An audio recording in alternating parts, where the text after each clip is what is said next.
আজকে আমি শেয়ার করব কিভাবে আমি সমোসা অন্তন বাসায় বানাতাম সুন্দরভাবে। প্রথমে আমি পেঁয়াজ, মরিচ, ধনেপাতা, টমেটো, একটু করে আলু আর গাজর ভালো করে কুচি কুচি করে কেটে নিয়েছি। অন্থনের কিমা বানানোর জন্য নর্মালি আলু ইউজ করি না, কিন্তু ওদিন আমার মাথায় ভূত চেপেছে, আমি হালকা করে আলু দিতে চেয়েছিলাম। আম্মু অনেকবার না করেছে, তাও দিয়েছি। তারপর আমি 4টি ডিম আলাদা একটি বাটির মধ্যে ভেঙে একসাথে করে নিয়েছি। সেখানে হালকা পরিমাণের মরিচ আর লবণ দিয়ে ভালোভাবে ফেটে নিয়েছি। তারপর একটি প্যানে হালকা পরিমাণ তেল দিয়ে সেখানের মধ্যে ফেটা ডিমগুলো দিয়ে একটি চামচ দিয়ে ভালো করে কুচি কুচি করে ঝাঁকানাকা করে নেড়ে চেড়ে নিতে হবে। ভালো করে চামচ দিয়ে নাড়াচাড়া করতে করতে ডিমগুলো এভাবে কুচি কুচি হয়ে যাবে। তারপর প্যানের মধ্যে আরও একটু তেল দিয়ে গরম করে নিতে হবে। তেল গরম হয়ে গেলে সেখানে কেটে রাখা সব পেঁয়াজ দিয়ে ভালো করে নেড়ে চেড়ে নিতে হবে। পেঁয়াজগুলো একটু করে বয়েল হয়ে আসলে সেখানের মধ্যে বাকি সকল উপকরণ দিয়ে দিতে হবে, মানে যা যা আমি কেটে রেখেছিলাম আর কি। যেহেতু আমি প্রফেশনাল রাঁধুনি না, আমি ওইভাবে সব কিছু বলতে পারছি না, তারপরে আমি চেষ্টা করছি যা যা আমি করেছিলাম তাই তুলে ধরার জন্য। এই পর্যায়ে আমার একটু ভুল হয়ে গিয়েছে, আমি এখানে হলুদের গুঁড়ো আর মরিচের গুঁড়ো দিয়েছিলাম, যা আমার স্কিপ করা দরকার ছিল। সচরাচর এগুলো আমরা ইউজ করি না কিমা বানানোর জন্য, ওই দিন ভুল করে দিয়েছিলাম। সেখানে আরও দিয়েছিলাম ম্যাগি মশলা আর পরিমাণ মতো লবণ। সব কিছু দেওয়ার পর ভালো করে নাড়াচাড়া করে নিয়েছি। নাড়াচাড়া করে নেওয়ার পর সেখানের মধ্যে দিয়েছিলাম হালকা পরিমাণে সয়া সস আর ভিনেগার। তারপর সেগুলো ভালো করে নেড়ে চেড়ে সেখানে কুচি করে রাখা ডিমগুলো দিয়েছিলাম, দিয়ে ভালো করে মিক্স করে নিয়েছি। আমার কাছে ডিমের পরিমাণটা একটু কম মনে হয়েছিল, তাই সেখানে আরও একটি ডিম দিয়েছিলাম। মাংসের কিমা বানালেও সেম প্রসেস, মানে এখানে ডিমের জায়গায় মাংস ইউজ করতে হইতো, আর আমি তো বানিয়েছিলাম ডিমের, তাই ডিম দিয়েছিলাম। তারপর সমোসা আর অন্থন বানানোর জন্য আমি ডো বানিয়ে নিব। একটি পাত্রের মধ্যে ময়দা দিয়েছি, ময়দা দেওয়ার পর সেখানে লবণ আর তেল দিয়েছি। তেল দেওয়ার পর ভালো করে মেখে কিছুক্ষণ রেস্টে দেওয়ার পর খুবই সফট একটি ডো হয়ে গিয়েছিল। সমোসা আর অন্থন আমি 2 দিন বানিয়েছি, তাই আমি 2 দিনের ক্লিপ একসাথে করে তারপরে বানাচ্ছি ভিডিওটা, কারণ একদিনে সবগুলো ক্লিপ রেকর্ড করা আমার পক্ষে পসিবল হয়নি। অল্প পরিমাণে ডো নিয়ে এটিকে আমি রুটির মতো করে বেলে নিয়েছি। বেলে এটিকে তাওয়াতে একটু করে ছেঁকে নিয়েছি, যেন ফ্রোজেন করে রাখা যায়।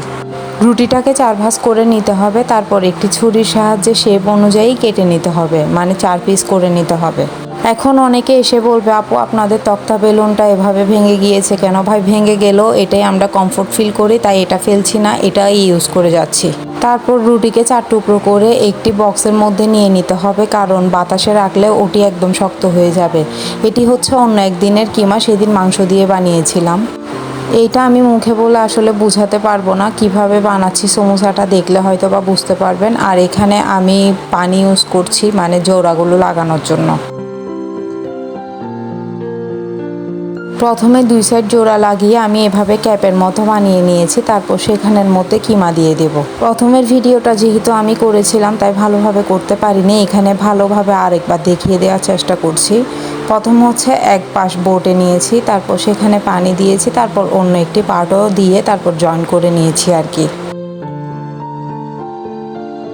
তারপর মধ্যখানে পুর দিয়ে দিব, মানে পুর যতটুক দরকার ততটুকুই দিব, কমও না বেশিও না।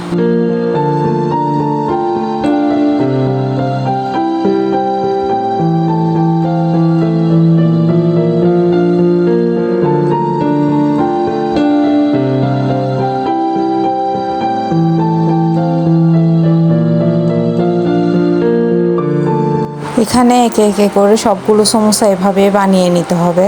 সমোসা বানানো শেষে ফ্রোজেন করে রাখতে চাইলে এভাবে পলিথিন দিতে হবে। তারপর সেখানের উপর সুন্দরভাবে সবগুলো সমোসা সাজিয়ে রাখতে হবে আর কি, একটার সাথে একটা যেন না লাগে, আর পলিথিন দিয়ে রাখতে হবে একের পর এক।